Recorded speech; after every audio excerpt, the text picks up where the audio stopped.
अस्सलामुअलैकुम and welcome to my channel. आज की इस वीडियो लेसन में हम डेली लाइफ में बहुत ज़्यादा इस्तेमाल होने वाला टॉपिक सीखेंगे।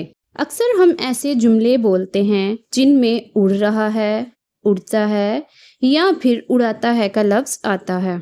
जैसे मट्टी उड़ रही है, वो पतंग उड़ा रहा है, वो मेरा मजाक उड़ा रहा है। कपड़ा हवा में उड़ रहा है, चिड़िया हवा में उड़ती है।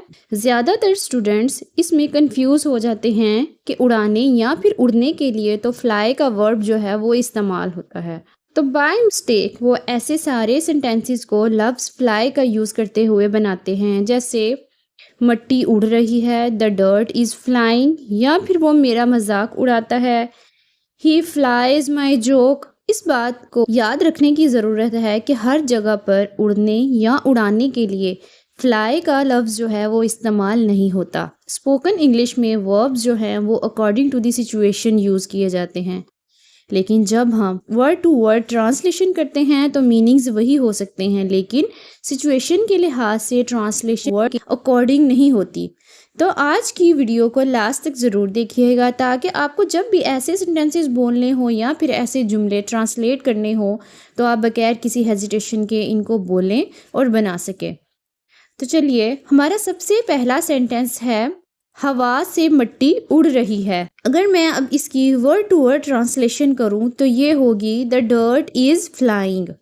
तो ये बिल्कुल गलत होगा। इसकी बजाय हम कहेंगे the dirt is blowing because of the wind. और इसी तरह एक और सेंटेंस देखिए, पत्ते हवा में उड़ रहे हैं। तो अगर मैं इसके वर्ड टू वर्ड ट्रांसलेशन करूं तो ये होगा the leaves are flying in wind. तो ये भी गलत है।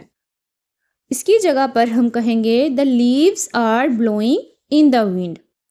याद रखें कि जब भी हवा की वजह से कोई चीज़ उड़े तो उसके लिए हम लोग ब्लो का वर्ब इस्तेमाल करेंगे। यानी कोई भी चीज़ खुद से नहीं उड़ रही, लेकिन वो किसी कॉज की वजह से, किसी वजह से या किसी सबब की वजह से वो उड़ रही है, यानी वो हवा की वजह से उड़ रही है, तो वहाँ पर हम लोग ब्लो का वर्ब जो है वो इस्तेमाल करेंगे। वहाँ पर हम फ्लाई का वर्ब इस्तेमाल नहीं करेंगे। फॉर एग्जांपल, जबकि हम डस्ट की बात करते हैं, सैंड रेत की बात करें, लीव्स की बात करें, पत्तों की बात करें, पेपर्स की बात करें, हेयर की बात करें यानी बालों की बात करें, तो वहाँ पर हम लोग क्या करेंगे, वहाँ पर हम लोग ब्लो का वर्ब जो है वो इस्तेमाल करेंगे।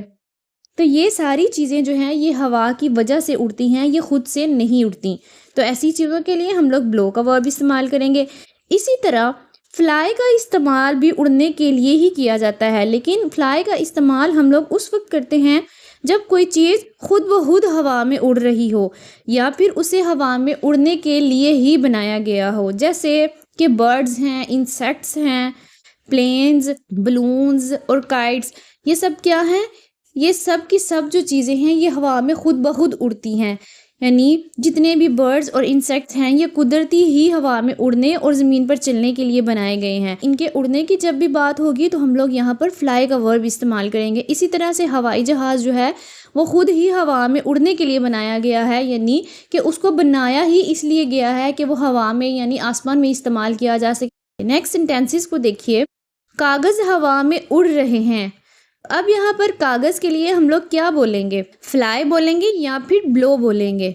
यहाँ पर हम लोग कागज़ के उड़ने के लिए ब्लोइंग का वर्ब इस्तेमाल करेंगे। ये हमारा प्रेजेंट कंटिन्यूस का सेंटेंस है, तो यहाँ पर हम लोग ब्लो के साथ आईएनजी लगा के ब्लोइंग बोलेंगे और यहाँ पर हमारा जो हेल्पिंग वर्ब है वो इज़ आर एम से यूज़ होगा। The papers are blowing in the wind. रेत उड़ रही है। अब रेत के लिए भी हम लोगों ने पीछे पढ़ा है कि ब्लोइंग का वर्ब इस्तेमाल होगा, ब्लो का वर्ब इस्तेमाल होगा। तो यहाँ पर हम लिखेंगे द सैंड इज ब्लोइंग। बच्चों ने गुब्बारा हवा में उड़ा दिया। तो यहाँ पर हम क्या कहेंगे, the children flu the balloon in the air. जब भी बलून के उड़ने की बात होगी तो वहाँ भी हम लोग फ्लाई का वर्ब जो है वो इस्तेमाल करेंगे। तो ये सेंटेंस होगा the children flu the balloon in the air. तितली उड़ती है। अब बटरफ्लाई फ्लाइज। अब आप सोच रहे होंगे यहाँ पर हमने बटरफ्लाई के साथ आ क्यों लगाया, जबकि मेरे उर्दू के जुमले में एक तितली उड़ती है का लफ्ज़ नहीं आया। तो यहाँ पर आ जो है ये हमारा आर्टिकल है। ये हमारा आर्टिकल इसलिए आया क्योंकि ये एक जनरल फैक्ट है कि तितली जो है वो हवा में उड़ती है। ये एक जनरल फैक्ट है। जब भी जनरल फैक्ट की बात आए और वो एक चीज़ हो तो उसके लिए हम लोग आ लगाते हैं, यानी ए आर्टिकल जो है उसका इस्तेमाल करते हैं। मैं ए एन और द आर्टिकल पर मैं पहले ही एक वीडियो बना चुकी हूँ, तो आप मेरे चैनल पर विजिट करके उसको देख सकते हैं। और अगर इसकी जगह होता कि तितली उड़ रही है तो यहाँ पर हम लोग लिखेंगे द बटरफ्लाई इज फ्लाइंग। यहाँ पर अब हम बटरफ्लाई के साथ दा लगाएंगे। क्यों? क्योंकि अब यहाँ पर जो दा है इसलिए आया है क्योंकि इट इज़ हैपनिंग नाउ, ये काम अभी हो रहा है। तो क्या है, ये किसी जनरल फैक्ट को शो नहीं करता बल्कि ये बता रहा है कि तितली जो है वो इस वक्त उड़ रही है। तो यहाँ पर हमने दा लगाया। नेक्स्ट सेंटेंस है शहद की मक्खी उड़ रही है। The honey bee is flying. और अगर मैं इसको बोलूँ कि the honey bee is blowing तो ये गलत होगा क्योंकि हनी बी जो है वो खुद ब खुद उड़ती है। तो यहाँ पर ऐसी चीज़ें जो खुद उड़ती हों या जिन जहाँ या फिर उनको ऐसा डिज़ाइन किया गया हो, उड़ने के लिए डिज़ाइन किया गया हो, तो उनके लिए हम लोग फ्लाई का वर्ब इस्तेमाल करते हैं। The honey bee is flying. Ali ने कल पतंग उड़ाई। Ali flew a kite yesterday. अब यहाँ पर काइट पतंग जो है वो हवा में उड़ाने के लिए ही डिज़ाइन की गई है, यानी वो बनाई ही इसलिए गई है कि वो हवा में उड़ाने के लिए बनाई गई है। तो यहाँ पर हम लोग उसके लिए भी फ्ल्यू का वर्ब इस्तेमाल करेंगे। ये हमारा पास्ट इंडेफिनेट का सेंटेंस है, तो यहाँ पर हम फ्लाई की जगह पर फ्ल्यू यानी फ्लाई की सेकंड फॉर्म जो है, फॉर्म ऑफ वर्ब जो है वो यूज़ करेंगे। Ali flew a kite yesterday. वो मेरा मजाक उड़ाता है। और अगर मैं इसका वर्ड टू वर्ड ट्रांसलेशन करूं तो ये होगा ही फ्लाइज माई जोक, तो ये बिल्कुल गलत होगा। या फिर ही ब्लू माई जोक, तो ये भी गलत होगा। क्यों? क्योंकि मजाक उड़ाना एक एक्सप्रेशन है, तो यहाँ पर मजाक उड़ाने के लिए हम लोग हमेशा मेक फन ऑफ का एक्सप्रेशन यूज करते हैं। तो ये सेंटेंस होगा he makes fun of me. उसकी बातों ने मेरे होश उड़ा दिए। अगर मैं इसका वर्ड टू वर्ड ट्रांसलेशन करूं तो ये होगा His words fly me। तो आपको क्या लगता है, ये सेंटेंस ठीक होगा? नहीं, ये बिल्कुल भी ठीक नहीं है, ये गलत है। होश उड़ने के लिए या होश उड़ाने के लिए हम लोग शॉक्ड का वर्ड जो है वो इस्तेमाल करते हैं। तो हमारा ये सेंटेंस होगा His words shocked me। फिक्र ने मेरी नींद उड़ा दी है। तो यहाँ पर हम क्या कहेंगे? फिक्र के लिए हम लोग बोलेंगे worry has driven away my sleep. नींद उड़ाने के लिए हम लोग ड्राइवन अवे का वर्ब जो है वो इस्तेमाल करेंगे।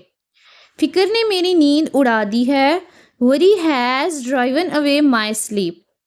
कर्जों ने उसकी नींद उड़ा दी है।